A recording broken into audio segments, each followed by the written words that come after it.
But Lars has asked me to introduce the panel with two questions. One, what are my memories of Alison? And two, provide a short, substantive introduction about reconciliation based on your own work. Okay, 10 minutes. Let me talk about Alison first. Well, Alison, as for many people here, has been a continuous presence for many years. Ever since I went to Rwanda for the first time in 1996, she has always been that continuous presence. First of all, when I was a practitioner and when I started being an academic, I knew her through her writing and was greatly influenced by her writing. But, of course, eventually, I got to meet Alison. And just as Bert talked about this morning, Alison was always willing to respond to an email, provide a contact, send you a document, read a draft chapter or a draft article. And at certain points in my career, this was extremely welcome and useful. In more recent times, I've had the pleasure, and it was a pleasure, of watching Alison give testimony at the ICTR in Arusha. And her contribution to Arusha, and I'm sure Don may touch on this as well, to those trials is enormous. But just to watch her and her intellectual capacity in giving that testimony, both in examination in chief and in cross-examination, was a fantastic experience. And I can say that, strangely enough, many of the defence lawyers at Arusha hold Alison in enormous respect. I say watched her. There were on a number of occasions when Alison would give testimony by telephone from the US. And this, yes, it's a genocide trial, but there are also moments of light relief, and this trying to conduct a cross-examination by telephone from 3,000 miles away can lead to some interesting problems for the lawyers and for the judges. The last time I met Alison was in November, and we agreed to meet around about this conference, or there's another conference next week in New York, to talk about the whole process of expert testimony at the ICTR. Jokingly, with a glint in her eye, Alison also said that she'd tell me all the secrets about the ICTR. So it obviously pains me personally that we will never have that conversation, and that continuity of support that she'd extended to me earlier will not continue. More importantly, I think, given Alison's dedication to scholarship, to her own writing and research, and to those of others, it pains me intellectually that I and we have lost that great repository of knowledge, wisdom, and encouragement. And finally, what I think Alison taught me over the years was that speaking truth to power can, and oftentimes, be a lonely and isolating vocation. But it can be done with modesty, humility, and good grace. Okay, to turn to Lars's second piece of homework. To speak of my own experience in Rwanda, and I'm not claiming that this applies to Rwanda at all times and in all places, but regarding reconciliation, my own experience among small groups of Rwandese is that there was often one thing on which they would agree, and that was an aversion to the use of the word reconciliation in French, English, or its Kinyarwanda equivalent. Rwandans would often say to me that they were going to go to Kanombe Airport, stand on the tarmac, and tell the reconciliation experts to get back on the plane. And what I think they were averse to was a dominant set of assumptions and practices that have instrumentalized this word and have made it become associated with coercion. Further, the notion of reconciliation in Rwanda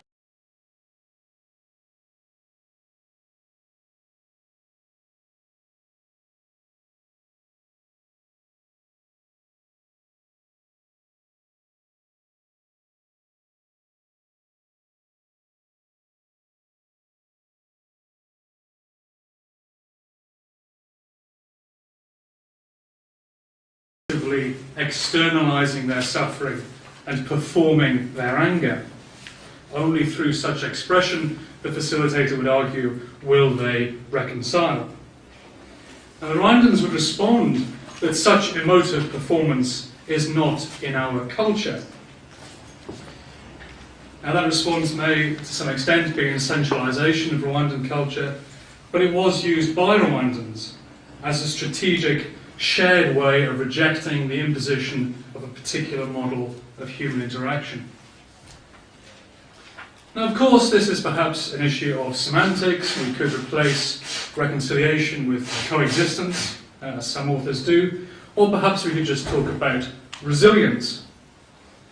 Either way, my experience in Rwanda is that once made into a formal goal and pursued through formal mechanisms, reconciliation comes to be viewed as coercive. And yet I've also observed, and also Eugenia's researchers observed something very similar, that in the spaces between, or in the margins of these formalized mechanisms, other kinds of things happen. Now go further.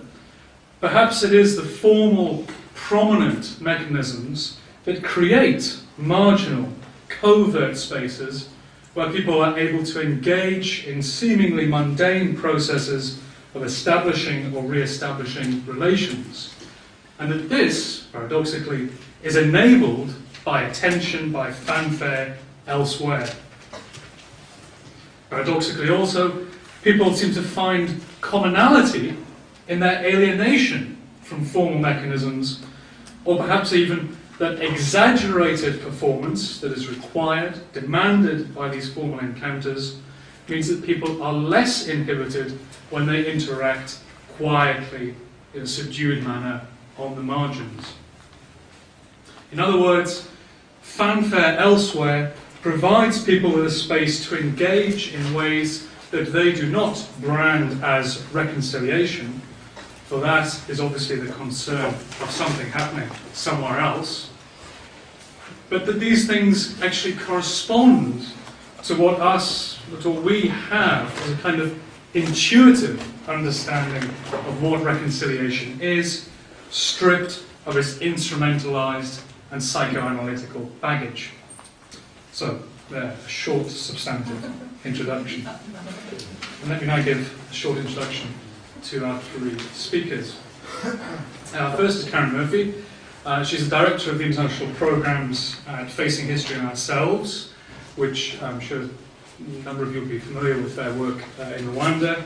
It's an international educational and professional development NGO, obviously working on Rwanda, but has also worked, Karen's also worked in Northern Ireland and in South Africa.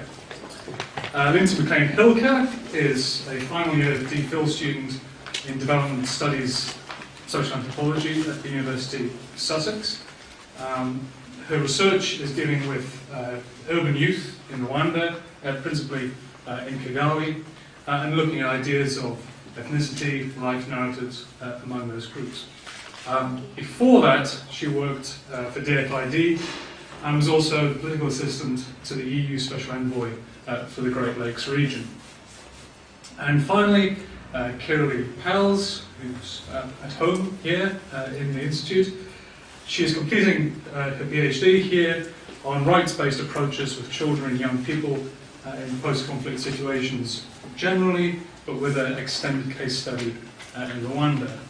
And she's also conducted or acted as a consultant for various agencies, including Care International and Save the Children. Each speaker is going to talk for about 20 minutes, and then we'll have some time for questions. So, straight to Anna.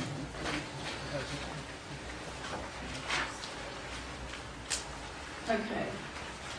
So, first I want to say thank you to Lars for doing this. I think that I miss Alison desperately. And you start to think there must be just something you can do, you know? And the fact that she's not here, and she was supposed to be here, right? This was supposed to be a conference with Alison. I was in South Africa when I found out. And then I came back here briefly, and then I went to Rwanda. And I thought being in Rwanda during that time would be a relief. It wasn't, which I'll say something about in a moment. But I just wanted to say that I'm so grateful that you did this, but that she, you know, Alison was extraordinary in so many ways. And one of them was her capacity to tell the truth. And also that she was just generous and sweethearted and a real gossip.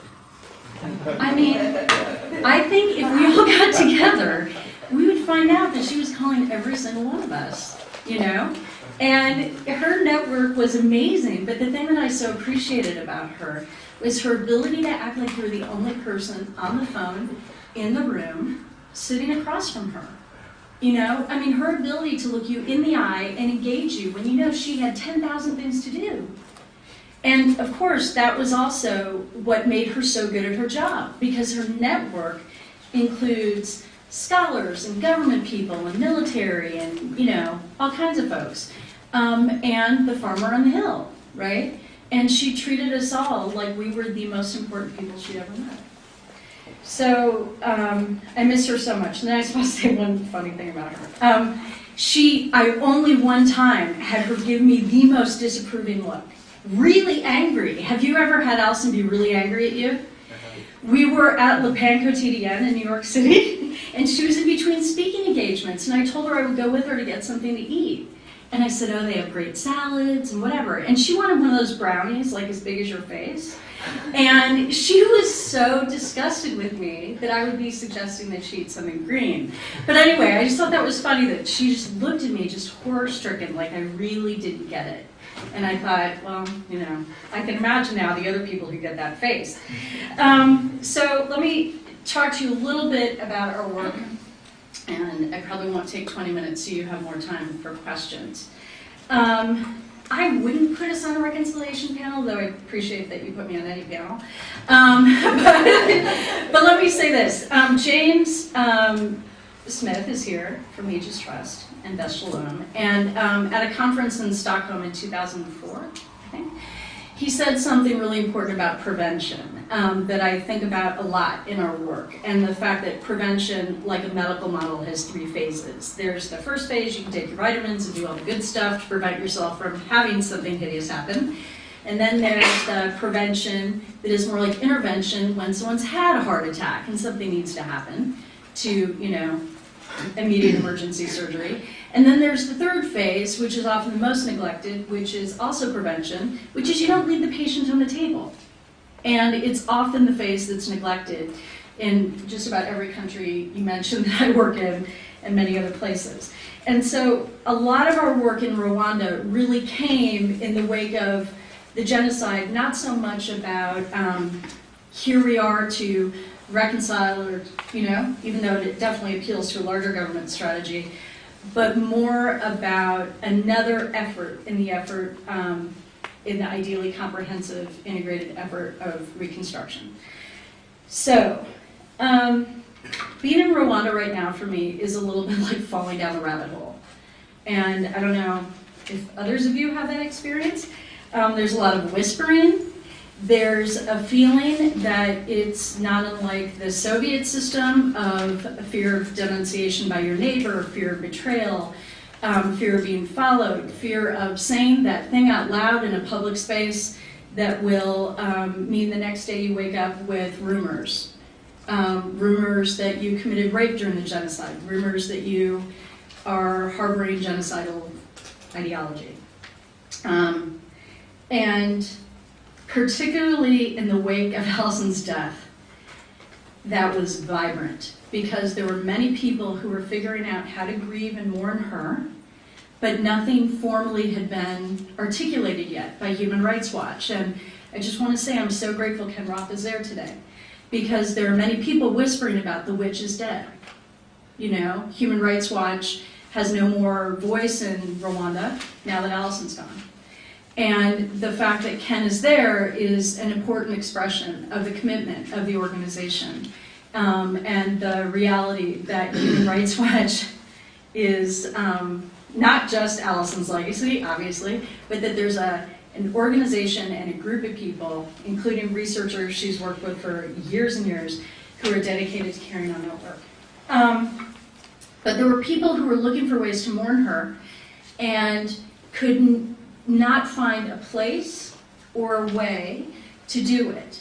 And, you know, it's just a serious, serious issue that I don't want to give a label to as much as just to say how sad it is and how complicated and how aware people are of that double existence. And I'm talking about all kinds of people: survivors, activists, human rights defenders. So that's one thing. So our project, I'm just going to talk about two aspects of it. One started in 2002, and it was initiated by UC Berkeley, based on work that the Human Rights Center was doing that became the book My Neighbor, My Enemy. And they essentially were doing research in the former Yugoslavia and in Rwanda, and they were doing research to just see how people responded to ideas about justice and reconciliation. And out of that research, the researchers decided that they wanted to give back or do something in both places. And in Rwanda, based on their research, what they were told again and again is, help us reform our education system. Now, in My Neighbor, My Enemy, or in Leave None to Tell the Story, Alison talks about the fact that 75% of Rwanda's teachers were murdered or imprisoned, and that the education system was largely destroyed.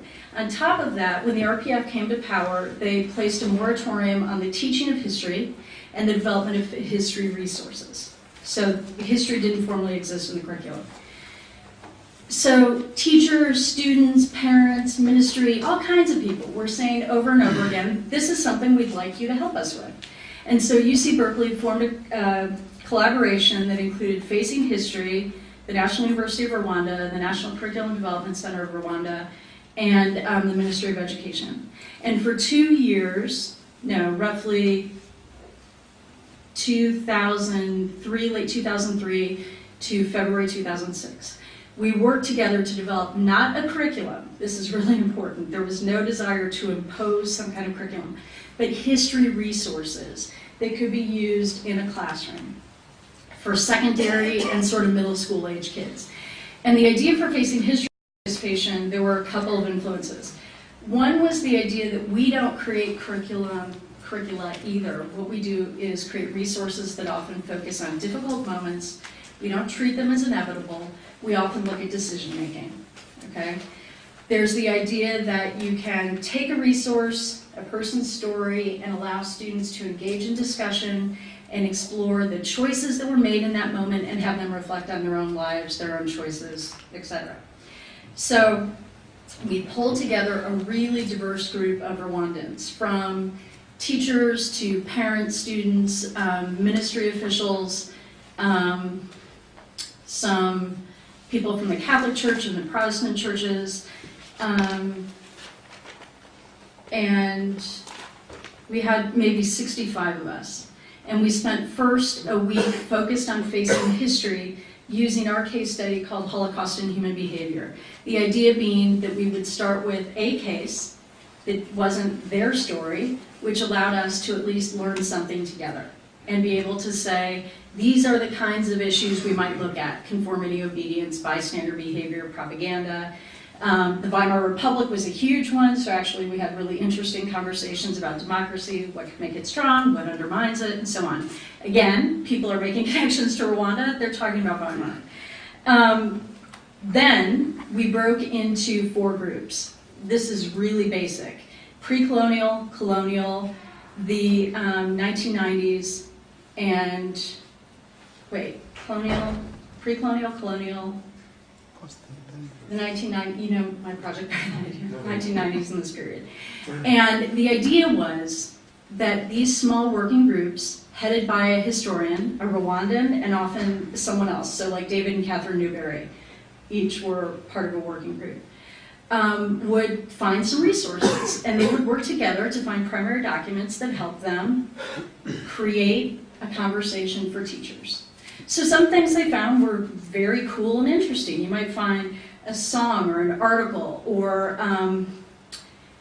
the statistics about what kids were allowed into school and what kids weren't allowed into school. A typical lesson that was taught in 1958. Something that enabled us to then frame it and use it as a particular window into that moment. So that process, there were always three narratives, okay? There was the narrative that was very top-down, reconciliation-based from the government, that was, we're all Rwandan now. There's really no need to look at the past except for to look at that moment of when we all got along. Okay, so the story's really straightforward. We all got along well. There was a clan-based system, the importance of the kings. The Germans, they were not so bad. Belgian colonization laid the seeds and the foundation for what, in essence, almost became an inevitable explosion. And then the RPF came in, saved the day, and is bringing Rwanda back to that state of people being together again. So you have teachers at once articulating that as the answer to everything. And you also have them testing out other stories that they've heard. Like, is it true that the Hutu were here before the Tutsi? And is it true that the Tutsi really wandered everywhere? Where are those people from anyway? And not really knowing what to do with the fact that these stories seemed important, and their students were asking them these stories, and at the same time trying to work out where they fit. And also knowing that they were somehow dangerous, because they would always frame those stories to say, I know we're not supposed to talk about these things, but. And then there was sort of the third narrative, which was the desire to create resources as propaganda.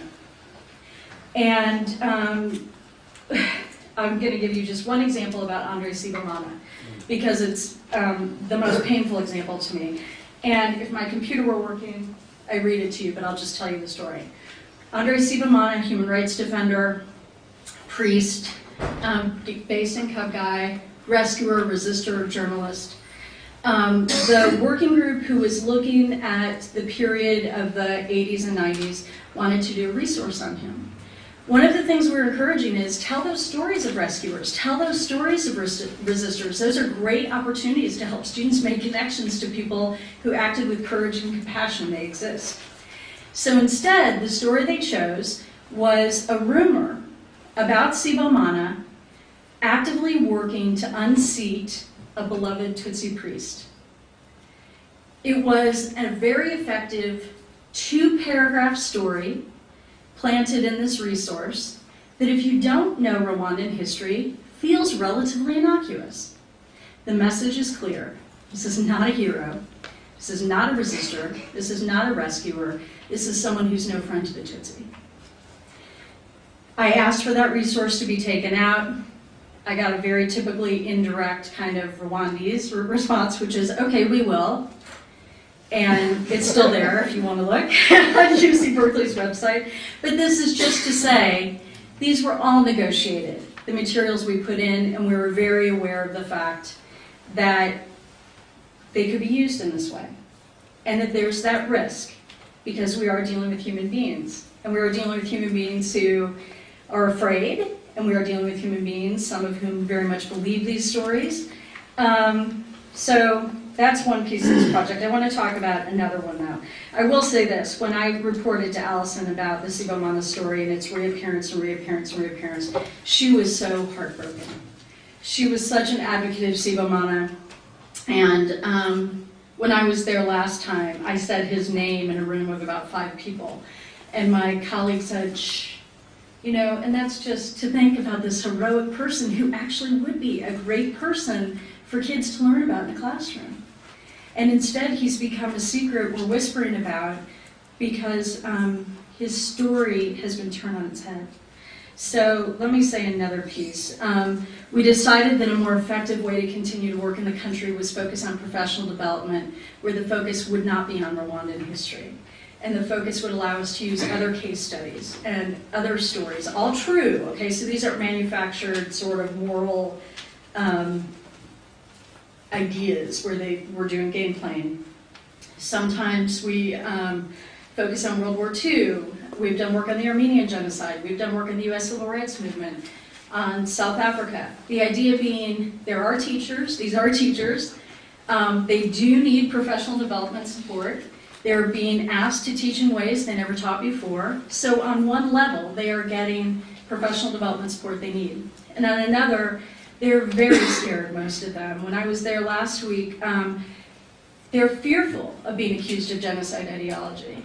They're perhaps anticipating being policed, but so that's making them reassert even more an anticipated narrative of reconciliation. So when I was talking to one teacher, he volunteered, I was Hutu, I used to be, but I'm not anymore, we're not anymore, in this very anxious way. And so I think that when you think about that burden and the role of a teacher to potentially forge civic space, facilitate discussion, but also the opposite role, which is to send a message that you can't speak here, to reinforce a message of fear, to shame and humiliate, is a powerful thing.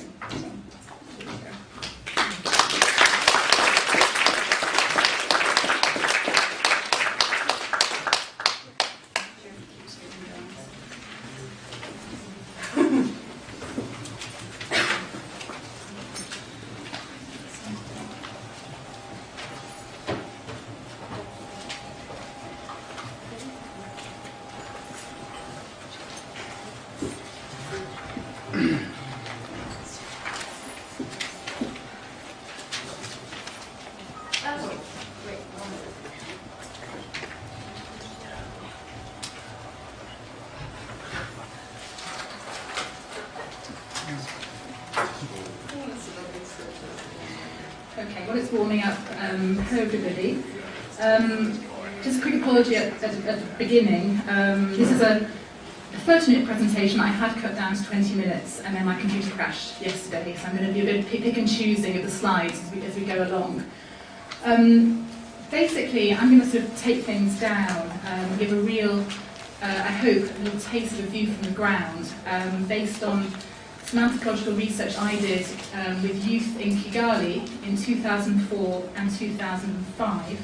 That was my PhD research, and what I'm going to present today is an article as well that's going to come out next month in the Journal for Genocide Research.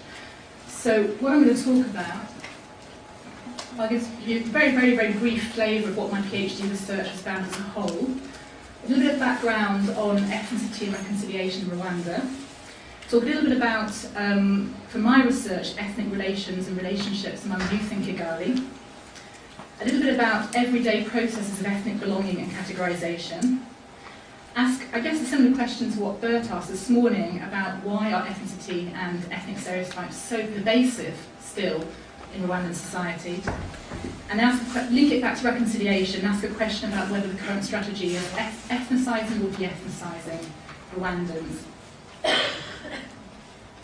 Very briefly, I had a very long, complicated research question, but basically my question for my research was about social relations between young people today, and particularly about ethnic relations, and whether certain ideas and practices of ethnicity were being reproduced or they were changing in the aftermath of the genocide.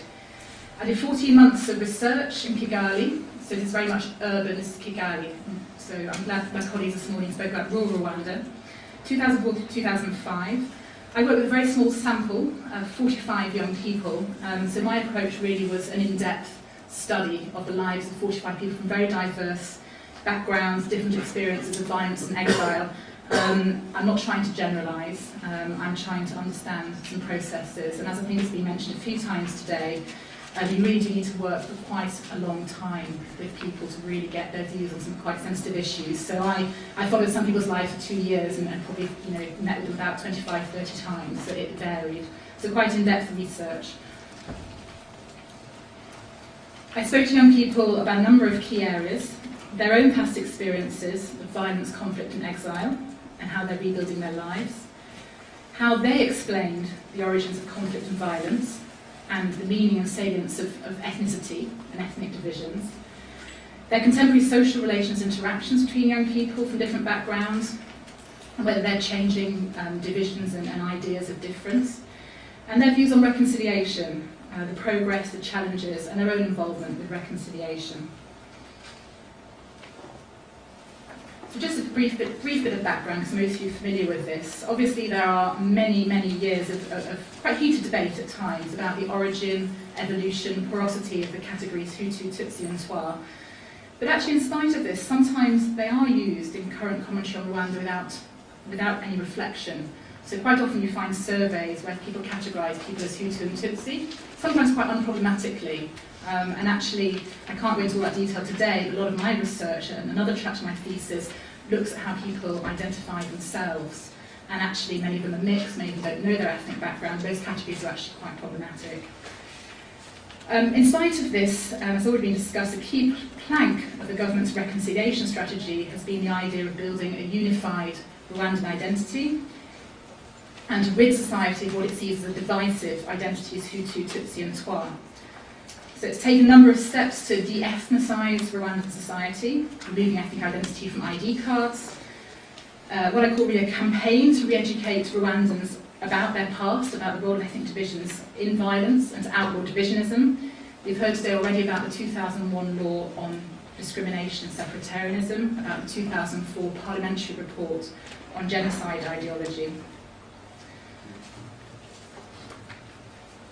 However, many people who write on Rwanda and work on Rwanda have commented, to some extent these steps have had the opposite effect. So the government has been accused of using the 2001 law on sectarianism and discrimination to restrict political competition, curb criticism of its regime. It's been criticised for using the approach to disguise the Tutsization of power. And indeed, this is where I start to get some of my data, there was a widespread perception amongst the young people that I worked with, the Tutsi were in charge, and they dominated key political and state jobs. This is just, for example, something that Theogen, I've changed everyone's names obviously, said. We need to get rid of this history of ethnicity, but I don't think the government's approach is working. Even if we no longer have our ethnic group on identity cards, ethnicity still counts in society and politics. 90% of the people in power are Tutsis, and the Hutus who are there, they don't have any decision-making power. That was what Theogen said to me.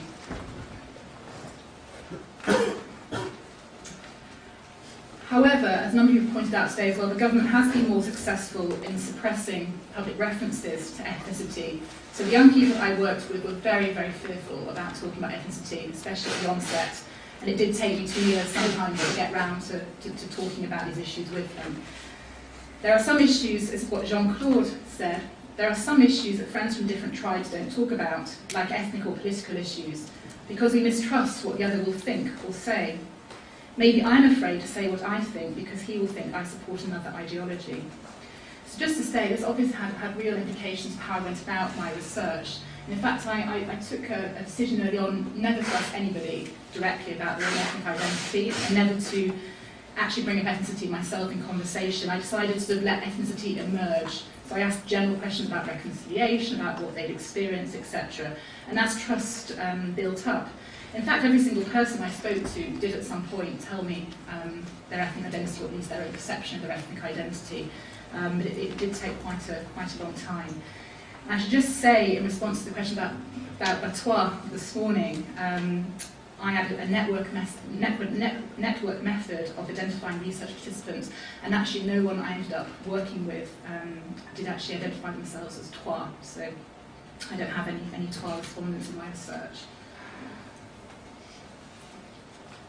So just briefly then, ethnic relations among youth today in Kigali While there is very little discernible ethnic segregation in everyday life, there are no Hutu or Tutsi neighbourhoods in Kigali. There are few exclusively Hutu or Tutsi offices or organisations. Some may be dominated by one group or other, but most main organisations have people of all ethnic backgrounds. There are no visible differences in language, dress or behaviour, especially among the younger generation. And most Rwandans continue to respect social obligations. So if there's a marriage or a funeral or a graduation party, they will invite colleagues, neighbours, without discriminating on ethnic or any other grounds. Yet, as I continued my research in Kigali over time, it became clear that ethnicity was omnipresent in Kigali, always just below the surface in everyday social life, and actually regularly discussed in the private sphere amongst very, very tight circles of friends and family, although not discussed very often in public. And amongst the young people that I worked with, there was a constant, and I would say almost existential need to know the ethnic identity of significant others around them. So those they worked with, others in the school classroom, local officials. People wanted to know their ethnic background. They wouldn't ever ask them, but they wanted to know. So I've got a kind of ongoing propensity to categorise people around them and to sort of try to work out who was Hutu, who was Tutsi, who was of what background. This is how Vincent expressed this. He said, "These ideas of differences are fixed inside people's heads today, and we can't stop that. All the time we categorise others. It's our habit. When someone passes by, we will categorise him. It's automatic. We can't stop ourselves." And not everyone said that they would try to categorise people in every single situation. I mean, some people would say, yes, they got on the bus and they looked around and tried to figure out who was there. But not everyone thought that. It was more significant others, people who you interacted with at work, at school, etc. So at first, the purpose of this scrutiny wasn't sort of immediately clear. Perceived differences in ethnic identity certainly didn't stop interactions and friendships between young people. I worked with several individuals, but also groups of young Rwandans. And there were a couple of groups that were sort of mono-ethnic, but many groups actually have friends from different backgrounds. But these friendships were always what I call infused with the assumption of categorical knowing. So people were friends with others, having already categorised them. So even if they were in a sort of friendship saying, you know, I'm Hutu and this person's Tutsi, but they'd already categorised that person, so they were consciously in a kind of mixed ethnic friendship. It did also, ethnic range did affect the levels of trust developed in friendships. So in reality, even though there were groups of young people from different backgrounds, different ethnic backgrounds, they often knew very little about each other's past and actually discussed very little about that. And I would say the levels of trust, even though friendship was there, the levels of trust developed were fairly limited, and lots of topics were not discussed. The whole area, and I've got a whole chapter on this in my thesis, about inter-ethnic dating and marriage was particularly sensitive. So there were several young people who said they could never contemplate going out with someone from the other ethnic group, but equally I worked with quite a few people in mixed relationships, marriages and dating.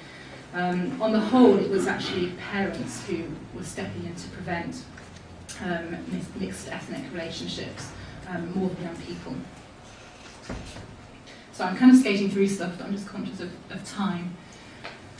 So if indeed young Rwandans do want to, or the young ones that I worked with, want to determine the ethnic identity of those around them, how are they doing this in practice? There's no ethnic identity on ID cards. People have very limited knowledge of a person's origin and ancestry, particularly in an environment in Kigali, which has had such a high turnover of population. If you think the entire elite really of Kigali has just shifted since before the genocide, and many people there don't have knowledge of each other.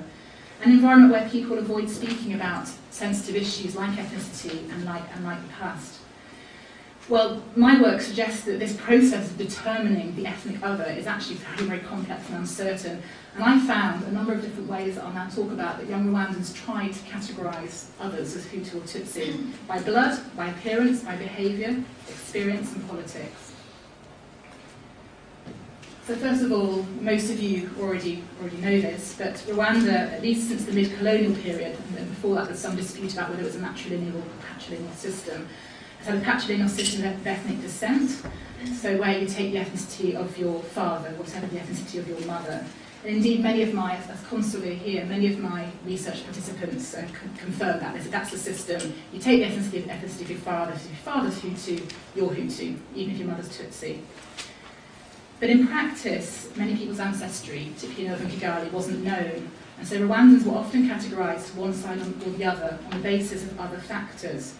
So, for example, Theogen said to me, it's your morphology, your physical appearance, that counts more than the ethnicity of your father. I was with a girl I know yesterday. She is also mixed, but with a Tutsi father and a Hutu mother. But her physique is purely 100% Hutu, and everyone takes her for a Hutu. In other words, one of the key ways, in fact the key way I found of how young Rwandans were categorising one another was on the basis of physical appearance. There's a couple of quite long quotes there. I'll read the first one and part of the second one. Whether the nose is long and fine or large and flat, the build, height, and here the gums, we say for Hutu it's red and for Tutsi black. That's Consulé. I will read Stadler actually because it's quite interesting. I have a friend and she could always tell 100% who is Hutu and who is Tutsi. For mixed people it's harder, but she can tell that they have Hutu blood.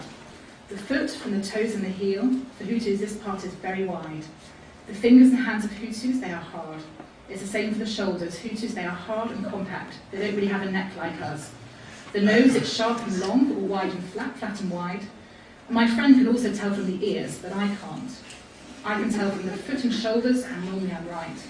And obviously some of you are smiling, but obviously what's striking about this is the confidence at which Stella thinks that she and her friends can uncover the ethnicity of others around them from this kind of repertoire of physical features.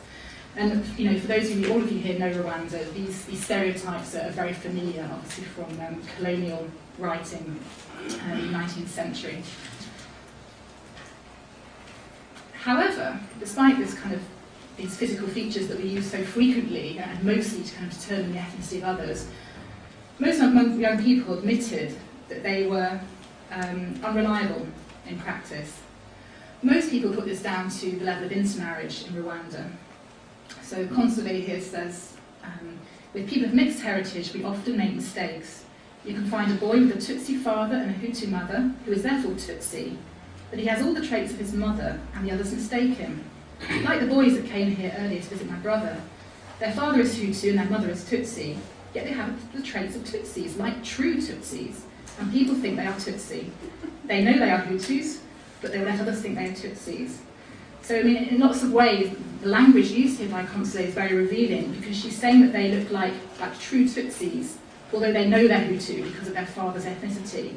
So, in a way, she's sort of both employing and contesting the physical stereotypes at the same time, by saying that she's referring to people of mixed heritage whose physical appearance doesn't apparently portray that, but look like true Tutsis on the basis of stereotypes.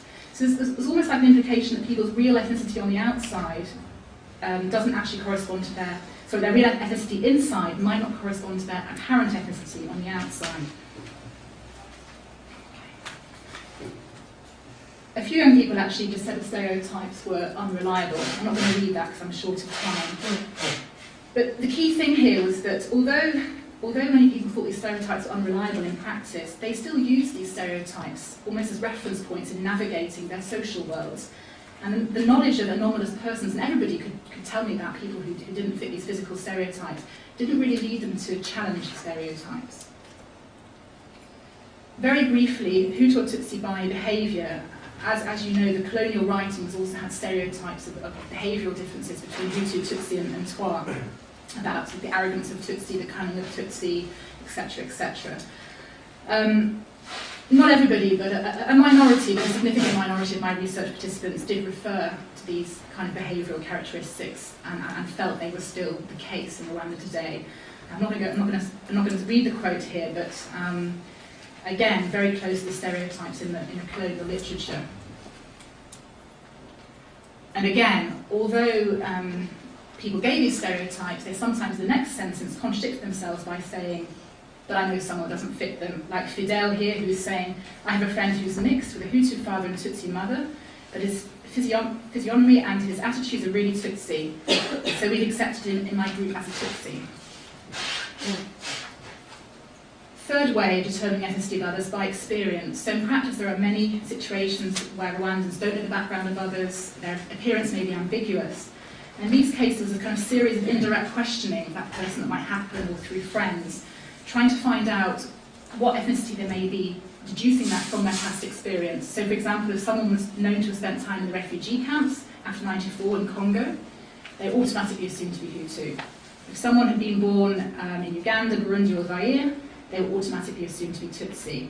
And yes, of course, on the whole, most people were Hutu in the camps and most people were Tutsi who returned, but not everyone was, in fact. And I have several examples of people who didn't fit that stereotype. So in reality, the stories are much more complex. By politics, again, people, very, very young people were very, very fearful and careful about expressing their political views because they felt that that might be used to try to deduce their ethnicity. So again, if someone was known or believed to be Hutu, they were often assumed to hold a Hutu view of past or present events. And the other way around, a person's ethnic identity could be used to make inferences about their political views. So again, like all the other stereotypes, the assumption was that political views were ethnically determined. The assumption that political views were ethnically determined endured, despite evidence to the contrary. And again, I have a chapter on these narratives in my thesis. So, just a few slides to wrap up. My data demonstrates the ongoing pervasiveness of the categories Hutu and Tutsi, and Twa, but I looked at Hutu and Tutsi in Rwanda today, despite government efforts.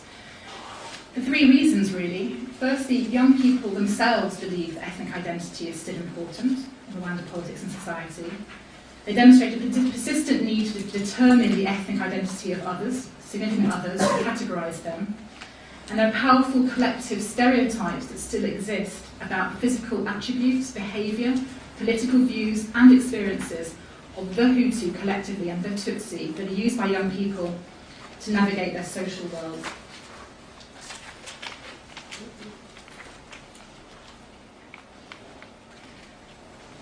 So this constant need to reveal the ethnic identity of others obviously reflected on one level a deep shock at the brutality and intimacy of the 1994 genocide, that whatever its complexities ultimately did target a group on basis of ethnicity. It also seemed to be related to an apprehension of others heightened by a sensitive political and social context. When I did my research in 2004-2005, Gacaca was about to start, was in the start of the information phase, and actually that unsettled quite a lot of the young people in the neighbourhoods where I worked. But it also seems to be about the future. Many young people I worked with actually felt violence would return again to Rwanda, and the majority felt that. So to some extent I felt that this wanting to know the ethnic identity of others was also kind of about predicting what side somebody might be on. So trying to establish would someone be a friend or an enemy if violence were to restart. So a few reflections. In a way, I'm drawing quite heavily here on the work of Zygmunt Bauman on a book called Modernity and the Holocaust. He makes this distinction between conceptual categories and concrete persons. So these sort of ethnic stereotypes that I've presented here seem to be kinds of facets of a sort of conceptual Hutu and Tutsi that were used by people to navigate their social worlds. But quite clearly there were huge discrepancies between these conceptual constructs and concrete people around them, and there were so many anomalies to those stereotypes. To some extent, it could be argued that these kind of stereotypes, we all use these stereotypes, they're features of what Bauman and Gingrich have called the grammars of identity and alterity that structure our social worlds. We have stereotypes about the Americans, the French, where we all have stereotypes about each other. But I would argue that in this case, these stereotypes, the problem is these stereotypes seem to have come to dominate people's imaginaries to such an extent, they've taken on a kind of goes without saying quality, such they're sort of not open to challenge. And even though you may know lots of concrete people that don't match the stereotypes, somehow that doesn't lead you to challenge the stereotypes. So Bauman argues this is what happened in early 20th century Europe when the vilification of the conceptual Jew facilitated the annihilation of the concrete Jew. This has got clear parallels to Rwanda. Two slides. And also I would argue, based on my research, that the nature of the stereotype is actually important as well, to why they endure. So there's something about these stereotypes, particularly stereotypes of Tutsi as innately malicious, as secretive, as clannish. On one level, quite critically, these stereotypes are clearly not new. So these stereotypes, have their origins in colonial writings, but also some would argue a little bit in pre-colonial society as well, because some of these stereotypes were there. So the fact they're new makes them powerful because they replay on past ideas. The fact that they're constructed as ethnic differences seem to matter. There's definitely someone called David Turton argues that ethnicity is particularly potent as a mobilising force in violence because it's imprecise. And but the differences it posits are seen as innate and unchangeable, but ethnicity is imprecise. And also the specific nature of the stereotypes mattered. So the construction of the Tutsi as infiltrators, a bit akin to Omar Lartov's notion of elusive enemies when he was writing again on the Holocaust. So this kind of creates a lot of insecurity and fear, these particular types of stereotypes. And again, just briefly reflecting back on the genocide, testimonies of killers and witnesses suggest that often the process of identifying concrete Tutsi victims was often highly, highly uncertain. And actually, another anthropologist, Arjun Appadurai, argues that this gap between the real victims, the real bodies, and the categories we're using to choose our victims can actually create incredible uncertainty and fear, and can actually, to some extent, explain some of the brutality and intimacy of ethnic violence. So today, I would say my research shows that this process of identifying the ethnic other, in many ways, is even more uncertain. We don't have ethnic ID cards anymore, we don't know people's backgrounds, it's a very uncertain process. And there's a huge gap between the conceptual Hutu and Tutsi and concrete people around in people's social worlds. And lots of these criteria, by appearance, by blood, they're often inconsistent in practice and lead you to different conclusions. So it's kind of a pervasive fear that people might not be who or what they seem. Their real ethnicity inside may not correspond to their apparent ethnicity on the outside. A real sense of insecurity and a worrisome persistence of particular stereotypes, stereotypes that we all know featured in the genocidal propaganda, and also new stereotypes. Nigel's written about this, and others have, about the equation of Tutsi with victim and Hutu with perpetrator. So I would argue this suggests the government's strategy to de-ethnicize Rwanda is really not working. Discussions about ethnicity are taboo, but they continue in private. There's little opportunity for young people to talk and to challenge stereotypes. So I would argue that in Rwanda today, beneath the surface, the ethnic logic that underpins the genocide largely endures. And it's urgent to find ways to challenge the power of these stereotypes, these conceptual ideas, to influence the thoughts and actions of Rwandans. There are clearly political risks in doing so, particularly for the government, but I would argue that risks of inaction could be more damaging in the long term. There's a real pervasive sense of insecurity about the identity of others and the reproduction of ethnic stereotypes that reinforce a sense of division. Now, I think this is a dangerous cocktail. And again, the genocide is extremely complex. These factors alone will not trigger, of course, not trigger future violence, but if there were a recurrence of violence, and for other reasons, if there's a political economic crisis, my own feeling is that that violence again would have ethnic targets and could also risk being quite brutal again. So I'm sorry to end on a negative note, but that's actually what a lot of young people I spoke to felt about the future in 2004, 2005. Thank you.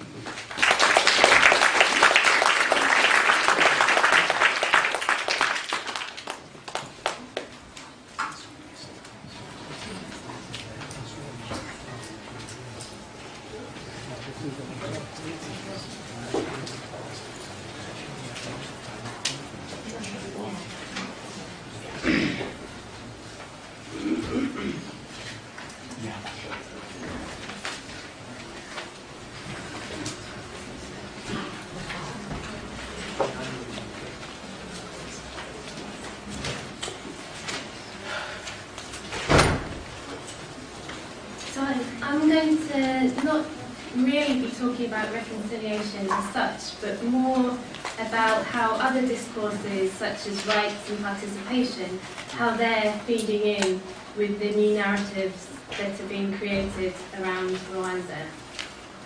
We shall build the nation. We are all together. We are all related. We are all one family. These were words taken from a song performed by children at the annual Rwandan National Summit for Rwandan children and young people. And these words reflect the fusing together of international rights and participation discourses with the language and symbolism of children in childhood. And this language and symbolism of children in childhood, I'm going to argue, forms one of the building blocks of a new meta-narrative of national unity and rebirth, which has been created by the government of Rwanda. Building a nation fit for children also echoes the World Fit for Children agenda adopted by the UN and by international non-governmental organisations such as UNICEF. And this agenda is about seeking to mainstream children's rights and participation within national programming in order to reach the Millennium Development Goals as pertaining to children. At the same time, building a Rwanda fit for children is not only emblematic of this new Rwanda, this new international image that the government is trying to create, but it's also part and parcel of the process by which it's being created through occasions such as the National Summit, where certain historical narratives are being consolidated to project this moral authority upwards to the international community and downwards to the Rwandan people. So in the light of this paper is going to explore three things. Firstly, the infusion of symbolic constructions of childhood into this new national meta-narrative, or cultural script as it's also called, and being generated by the government. Secondly, the coming together of governmental and non-governmental organisations with children, and together they're all speaking the same language of children's rights, participation and empowerment, but meaning different things. And thirdly, to question how much scope there is for children to influence these discourses and debates, and how these discourses relate to their real everyday lives and experiences. The meta-narrative of a new Rwanda is being sustained by a number of different discourses, and I'm going to look at three of them. First being history, the second development and rights, and the third children and childhood. In terms of history, I won't say much because it's already been touched upon by other speakers and by Nigel's work as well, looking at the construction and the manipulation of history in historical debates. But in brief, this is the rewriting of history by the government now, arguing that in the past history was used to divide people, to exclude people based on their ethnic origin, whilst now it's being rewritten in order to try and include people. So that's the history being the first discourse. The second is human rights discourses. And whereas history gives the government its legitimisation, the concepts of human rights and human rights violations function Janus-like to aid the reconstruction of the past as a morally validating force, but also to project a future trajectory of national development. So unity and respect for human rights, this is how the narrative goes. Unity and respect for human rights were destroyed by the abuses of the colonial period, and these continued into the post-independence era, culminating in the 1994 genocide.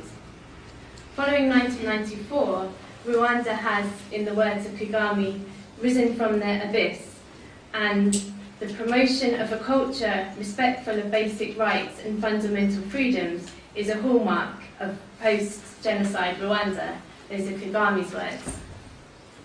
So using human rights as an embodiment of morality gives further legitimacy to the Rwandan government, who as a successor to the RPF stopped the genocide, and so, as the argument goes, instituted respect for human rights. And this moral authority is contrasted to the international community and their failure to protect and to intervene during the genocide. And human rights language is also being used, whilst ironically, many critics of human rights will say it's a universal discourse, it's not applicable in specific situations. In Rwanda, the way the government is using this discourse is to say you actually need to understand the specific context in which we're operating, the legacies of abuses that we've been dealing with. So this legacy of bad governance, of human rights abuses mean that if we have to be more strict on occasions, it's justified given our history. So if history forms the first buttress, human rights language the second, it's the third buttress, discourses around children, childhood and children's rights, that consolidates these images, brings them together and points to the future of Rwanda. Universally, the positivity of young people and the very virtue of their youth contributes to children being a symbol of the future. This can be seen, for instance, in the speeches of Nelson Mandela. He'll often refer to children being the future of South Africa, the rock on which the country is being built. And this has also been examined in the work of Christian Cheney, and she's looked at the use of children's rights and the language of childhood to reimagine the nation of Uganda in the aftermath of the regimes of Idi Amin and Obote. Cheney explores the symbolism and rhetoric attached to childhood as a means of projecting forward the nation's aspiration for unity and development. Cheney explores the intersection between childhood and nationalism, arguing that children become, and I quote, a central trope in the discourse of national development, both as an empty signifier and a potential social agent of its success. So when she refers to an empty signifier, she's talking about adult nostalgic conceptualization of childhood as a time of innocence and peace. In Uganda, like in Rwanda, it is an empty signifier precisely because for the majority of adults, their experience of childhood was the very opposite to this ideal. In Rwanda, children occupy even more of a symbolic position in the new history, and this is perhaps typified by Kagame himself, whose parents were driven out of the country in 1959, who grew up in exile and then returned victorious in 1994. And there's lots of, both from young people but also from adults, references to Kagame being the father of all orphans, the father of all. And the very fact that Kagame's generation grew up in exile and formed the RPF provided the justification, or one of the justifications at least, for killing thousands of children during the genocide, the argument being we let the children go before and now they've grown up to form the RPF to come to threaten us. And this historical legacy and symbolism attached to children has been observed also in the case of Holocaust survivors of second generation, third generations, children being memorial candles is one term, to represent all those who have died and the hopes and ambitions and dreams of the generations. And this has also been seen in the language used by government and by other adults and leaders in Rwanda. Children are told, you live in place of your parents, you're the future generation. So now one such area where all these different discourses and discussions come together is at the Rwandan Annual National Summit for Children and Young People. And this is organised by the ministry in charge of gender and family promotion, in conjunction with the steering committee headed by UNICEF and various other international and national NGOs. And one child from every sector in Rwanda is peer-elected to attend the summit, and there's a series of preparatory meetings followed by a two-day event where children are given the opportunity to present their opinions, ideas and concerns to various government and NGO representatives. And this is also an occasion for the image of Rwanda as a country fit for children to be projected both up to the international level, because there's a large presence of donors, international non-governmental organisations and members of the diplomatic community, and also down to the local level through the mobilisation of children for government programmes such as the Economic Development and Poverty Reduction Strategy we heard about this morning, and also Vision 2020, another development plan of the government for Rwanda. So at the summit that I attended in 2007, the language of rights and participation was very much at the fore. The minister opening the summit stated that children were not beneficiaries but partners in the development of the country, and children were encouraged to stand up and speak out, to advocate for their rights. So seemingly the government is empowering children to become active as rights holders, claiming their rights from the government, and forging a new relationship between the government as duty bearer and children as rights holders. And this ties in with the historical debates around the past and looking to the future. For instance, the Prime Minister said, if there had been opportunities like this to come together in the past, then the genocide wouldn't have happened. So there's the new symbolic relationship being created through the children, containing all these aspirations of a new Rwanda, of a government who's protecting human rights, who's meeting its obligations to its citizens, and children symbolic of the Rwandan citizen as being participants, as claiming their rights, and creating together a prosperous future for the nation. But at the same time, the narratives and opinions of children and young people point to a different reality, and one which raises a number of important questions about the ways in which this rights language is being operationalised both by government but also by NGOs. And particularly problematic for children is the emphasis on the future, the idea of children being adults in waiting. In contexts such as the National Summit, this notion is being reinforced by portraying children's rights as being important because of the role that children will play in the future, especially in terms of political and civil rights, in becoming good citizens. The second problematic aspect is, despite the heavy use of rights language and the importance being placed on the voice, ideas and opinions of children, this is until children say something that's contrary to government rhetoric. So the one incident that stood out for me was one child who stood up and said, "We children who have our parents in prison, we do not like the government of national unity. We want the government to help us like the others."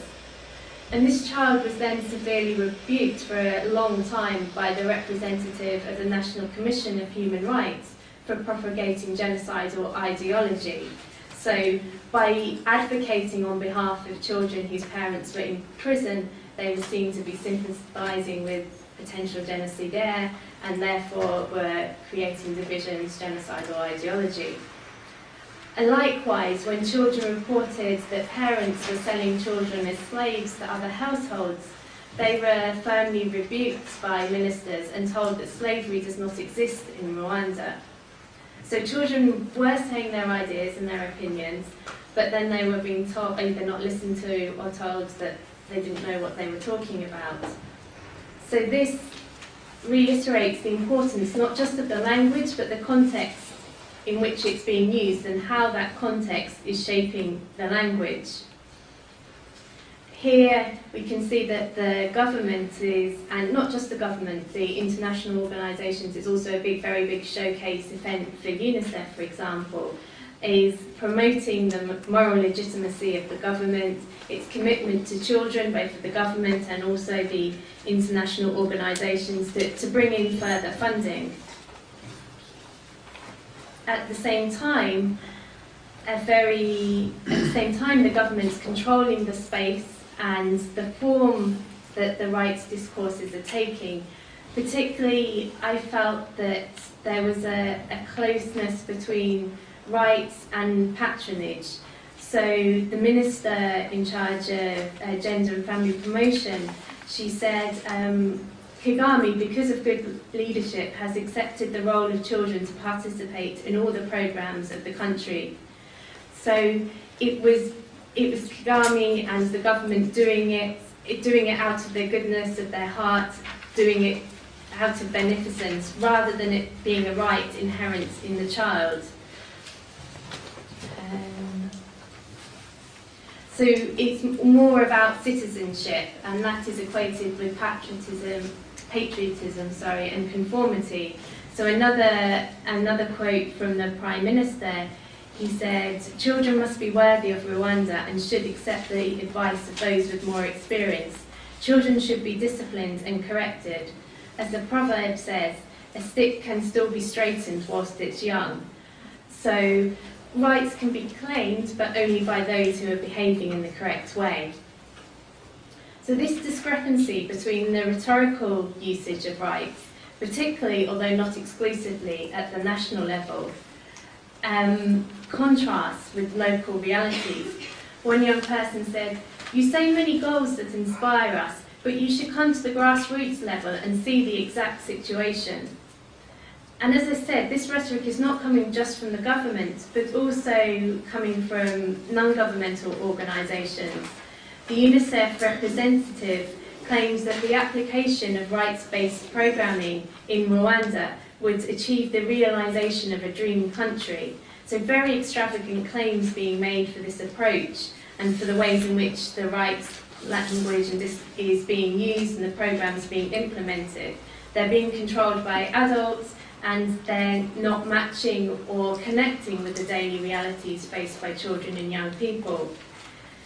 And in Uganda, Cheney commented that she observed deep personal commitments to national development amongst the children, but also the paradox of powerlessness that many children experience on a daily basis.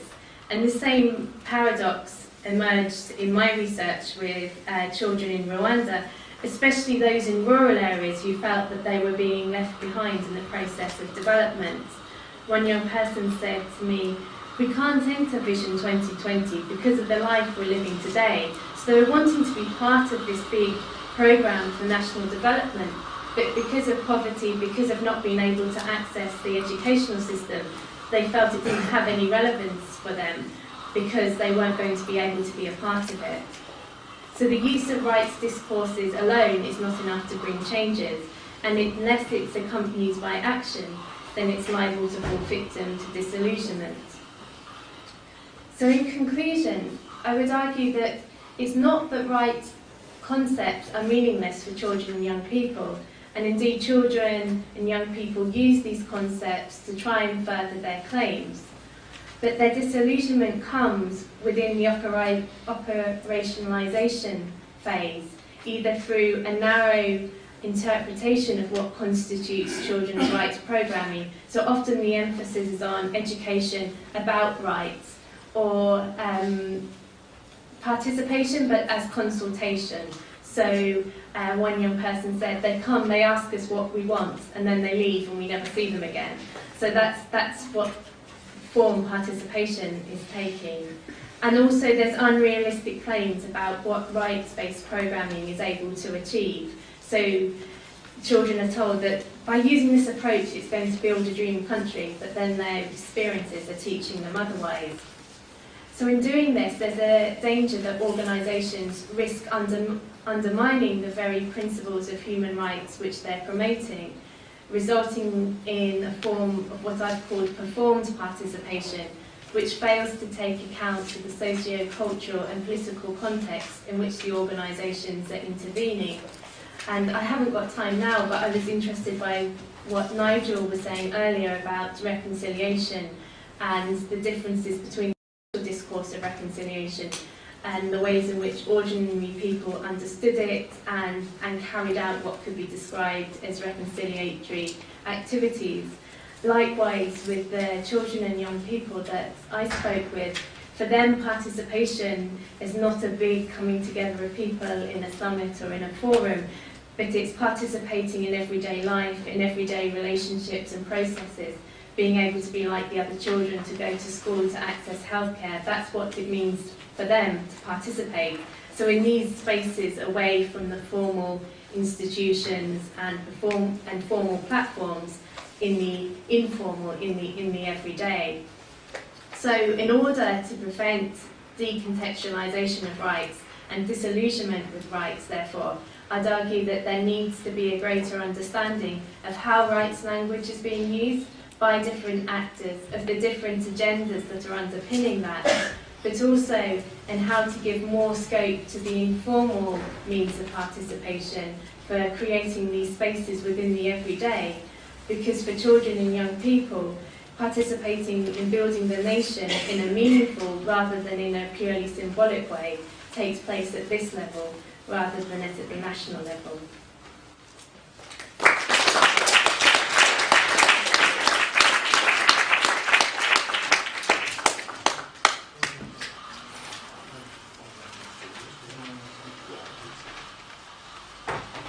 Okay, as before, we'll take around 3 questions. So do I have... I'm going to start at the back. There's a gentleman right at the back there. But can you come forward to ask your question from the middle of the room? You? Yes? Is this third? Yes, just there. Yeah. So you can keep it short and just explain where you're from.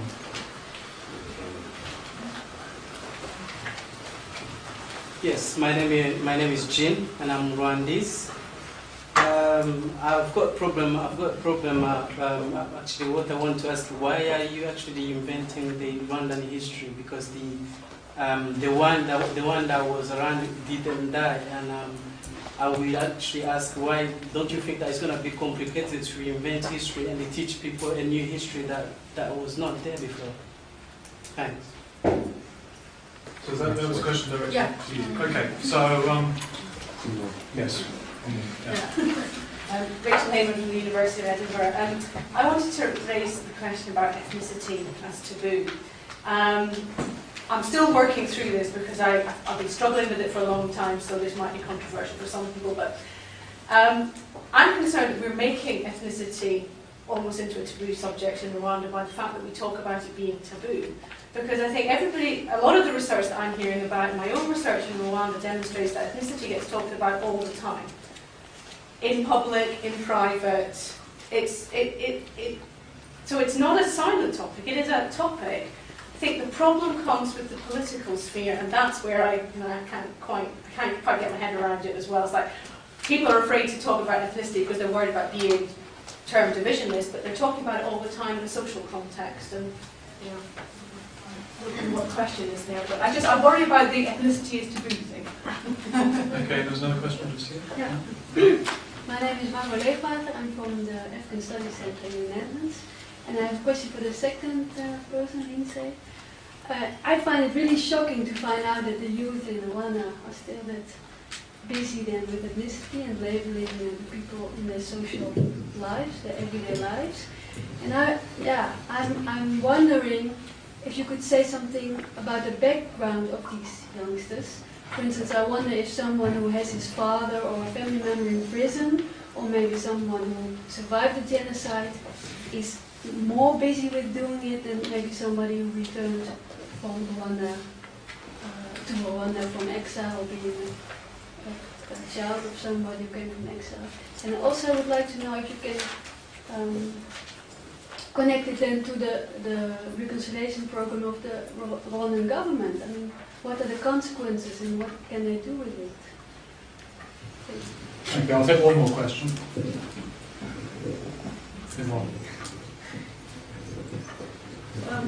It's really following from your point, Rachel.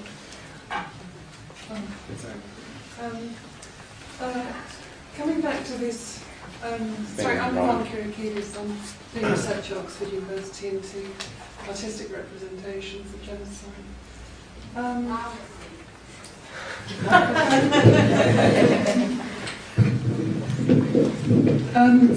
Something I've been thinking about is making genocide taboo process.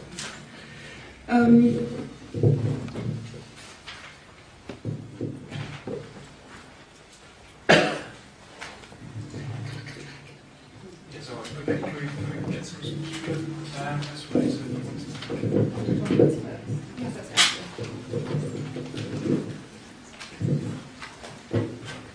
The project was not to create a new Rwandan history, and there are multiple levels to that. One was there was no desire on the part of any of the players to do that.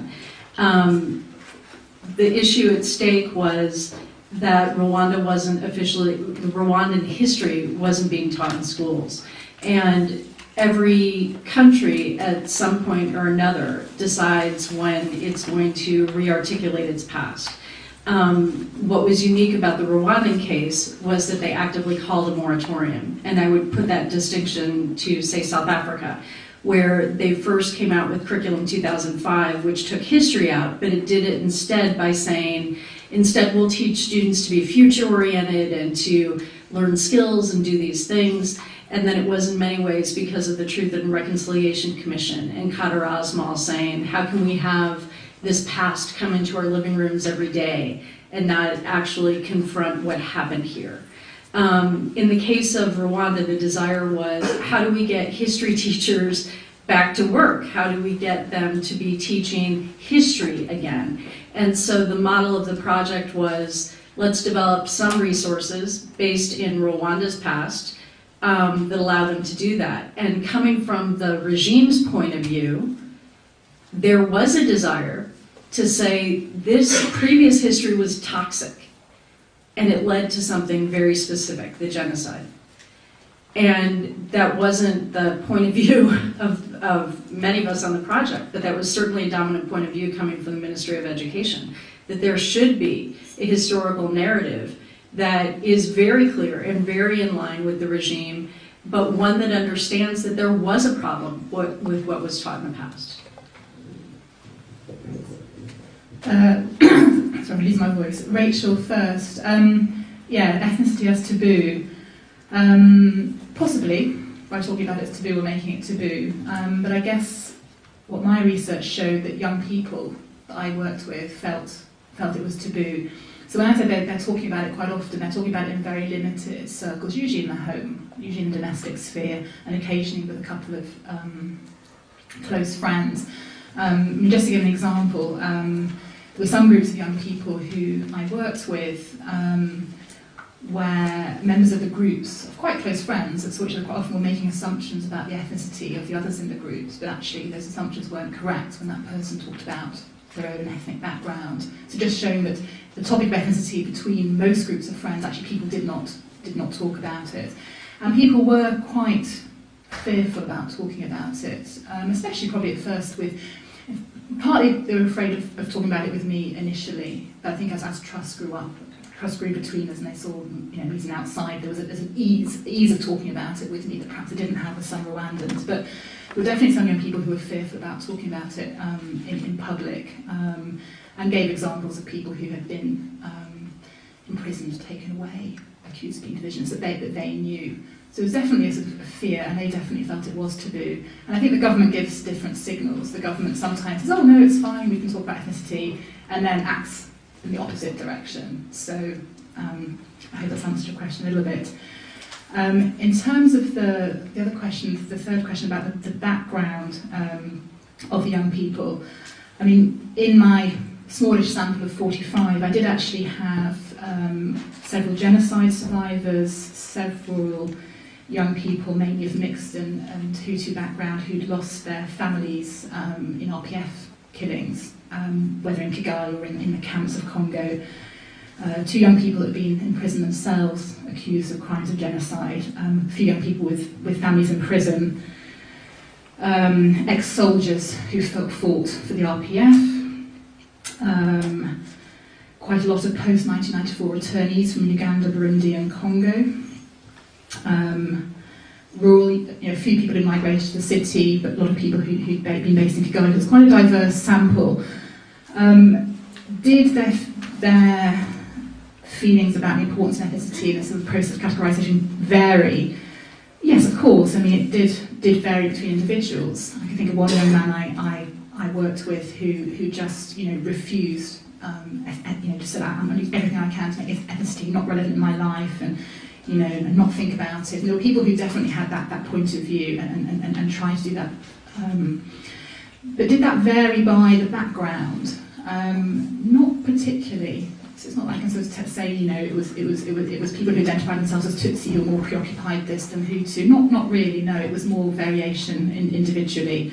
Perhaps I think perhaps my research does show that some of those who came back to Rwanda from outside, that the returnees after '94 were sometimes a little bit more preoccupied by this than others, but no real variation by background. Was there another part of the question? Did I answer everything? Yeah. Sorry about today, I formulated my kind of point now. I suppose I'm Yvonne Kyriakides, for those who didn't hear.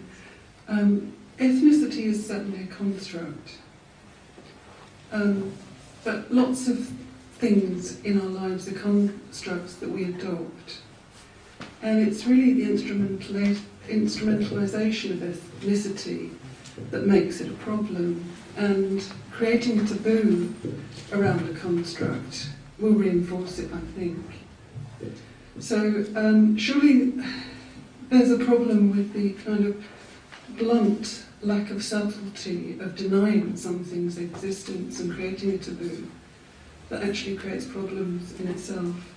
And isn't there a process whereby we can have two levels of approaching ethnicity so that we deny the political use of ethnicity in the political sphere, but if people want to feel that's their identification in the personal sphere, why not? And I kind of feel that something that isn't challenged with authoritarianism is much more likely to kind of go away, or certainly become less of a problem. And it doesn't surprise me at all that people are discussing ethnicity even today. I think that's quite normal, considering the divide and the genocide. I don't see how we can get away from that. But just as a suggestion of two levels of approach to ethnicity, kind of more subtle way of viewing it rather than complete banning.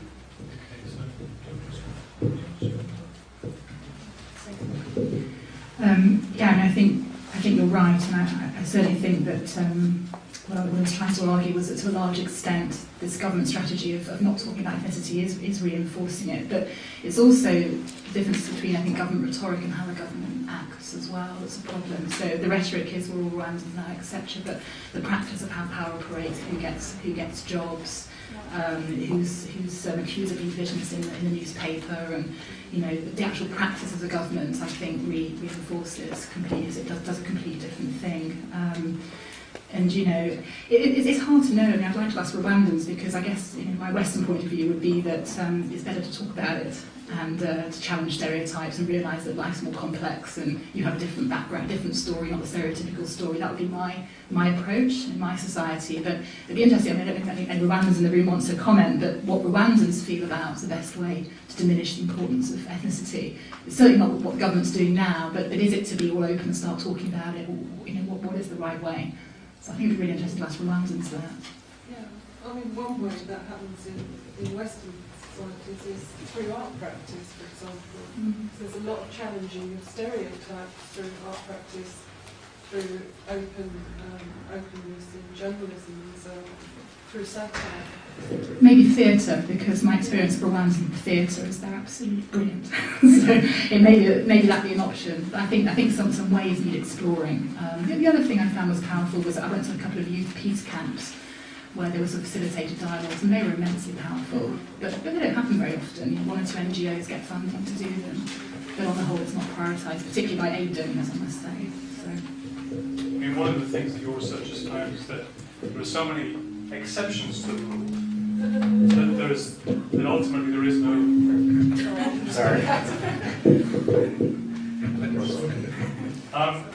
There's so many exceptions to the rules that ultimately people lose any sense of what the rule is. And that sense of being able to constantly talk through it and say that there isn't any way that I'm able to locate people precisely. It's actually, as you say, the rule kind of disappears because there is no rule, only exceptions to it. Okay, if I can ask you to thank the speakers.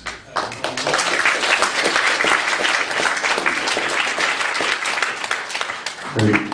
I I want to say just a couple of very quick things before we break. For those who are interested, actually, Anneke, who teaches at the University of East London, has done some very interesting work on foreign theater in Rwanda.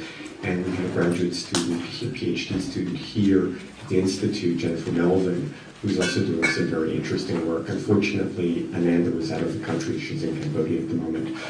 Also, for people who are interested, again, in sort of children and their responses, take a look at Anneke's film In Rwanda We Say, which really has a very remarkable sequence in it where children talk about how they play with each other, but then make sure to run home and not drink anything or eat anything at their friend's house for fear of being poisoned.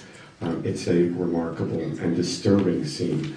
The final thing is that at a conference in November 2003 in Kigali, Alison did remind a number of government ministers that just because there's a moratorium on teaching history doesn't mean that history isn't being taught. The problem is it's being taught in the home, often by parents who were schooled under the Habyarimana's regime's very racist precepts. Okay.